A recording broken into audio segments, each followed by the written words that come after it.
question. Manu. The former president last week posted that if you are unable to get what you want in what he calls election security, then you should in no way, shape, or form move forward with a continuing resolution. So are you going to listen to Donald Trump if you don't pass this with the SAVE Act tonight? No, look, President Trump and I have talked a lot about this. We've talked a lot about it with our colleagues. We're building consensus on the plan. We all believe that election security is of preeminent importance right now. In fact, we demonstrated this. We put the SAVE Act on the floor, as you all know, in the summer.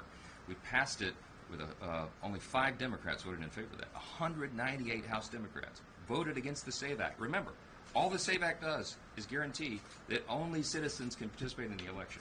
We're going to give them another chance. We're going to let them try to vote with us to secure the elections, and we'll see how that goes. That's the play we're running. But to follow up on Manu's question, would you listen to Trump and let the government shut down?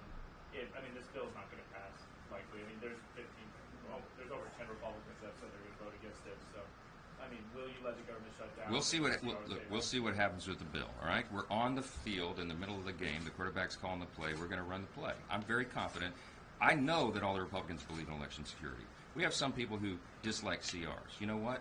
I dislike continuing resolutions as well, right? But here's the problem, and everybody needs to remember, it is not the House. It is not the House majority. It is not House Republicans that put us in this situation.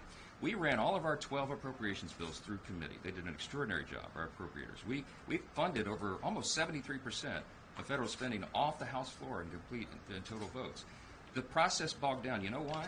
Because Chuck Schumer and the Senate have not put one appropriations bill on the floor. They have not even begun to do their job. So here we are at the fiscal cliff at the end of the fiscal year. September 30th is right upon us.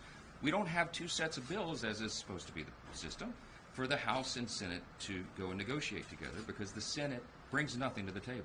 So it is the Senate that has put us in the situation to have a CR to not shut the government down, to not discontinue all government services. We are the responsible governing party here, and we are doing the right thing. The right thing right now, by principle, by law, by the Constitution, is to ensure that our elections are secure. That's a number one concern, I think, for most of the American people. It's an 88% issue on the latest polling. It's not even a partisan issue. So we are going to force that with the last train leaving the station, which is the CR, and we'll see what happens. Chad. Thank you. You have passed multiple interim spending bills, CRs, late last year, early this year. Again, it's been suggested here this bill might not pass. Are you characterize what your concern though is? If you say I'm not going to have a plan B, I'm sticking to this, but if that bill fails, then what that means for you later in the year if you have to go and negotiate with Democrats or something that comes from the Senate? We do the right thing day by day, and we have a thick playbook, of course, with all sorts of ideas in it. But when you're on the field and you're calling the play, you run the play. This is 2 weeks. That's not expanding the play. You asked me what concerns me, Chad. I'll tell you this. What concerns me is having the smallest majority in U.S. history, with our 1-vote margin for 5 months and still operating with a 3 or 4-vote margin on any given day. The solution is for us to grow the majority. And I'm so glad you're here in our building today. We could talk about politics. We feel very bullish that we're going to get that done. In fact, all the pollsters and everyone who looks at this, the prognosticators, give us the edge. We're going to run like we're 10 points behind, but we have the greatest stable of candidates that we've recruited that are in the field, many of them here today, that are going to help us get that job done. They're going to make my job a lot easier, Chad, because we're going to have a bigger margin and we won't have to do this all the time.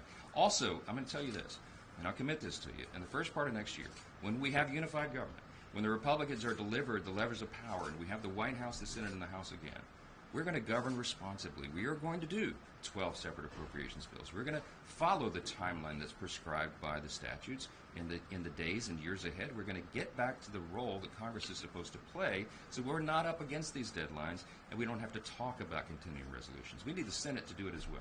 And I'm confident when they deliver the Republican majority, they'll get back to that role as well. We'll do it in a bicameral fashion, and we'll return good governance to the people, and that's what this is about. I'll leave you with this thought. In the room upstairs, we had all of our candidates incumbents there. We had a great, I'd call it a pep rally. People are in a very good mood, very encouraged, very enthusiastic, as are the donors around the country.